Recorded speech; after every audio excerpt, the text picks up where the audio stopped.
had a friend who had offered to help me with something for a business idea that I'm looking into, and I had followed up with her several times, and no response, and so she had dropped the ball essentially, and so I had hurt in my heart towards her for that. And so the Lord was showing me that it was time to work through forgiveness towards her and to release that expectation that I had of her, to do what she said. And so I didn't know it. So I did. I forgave her, as I did it, like I said, while I was driving, and I didn't know that I was actually going to run into her the next day at an event. And this is someone that I rarely see, like maybe twice a year. I had no idea she would be there, and I was so glad that the Lord had showed me that I had this hurt and to forgive in preparation for seeing her the next day, because He knew.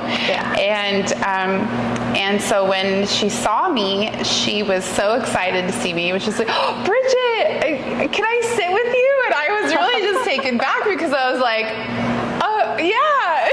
But I was in shock, and it was just so amazing, because then she began to tell me about her work situation and how they'd been cyber hacked. They had to lay off a bunch of people. She was working 12, 14-hour days, and I really got to get perspective on what was happening behind the scenes, and I thought back to step 4 of extending grace, where we're admitting, we don't know the whole story. We don't know what's going on in that person's day. We don't know what's causing them to act the way that they're acting, and it doesn't always happen that we get to have that perspective. But I had already worked through that in my heart of saying, you know what, I don't know the whole story, and I was just so grateful, and it was an extra added bonus that I did get to hear, oh, wow, this is what's been going on, and I can understand.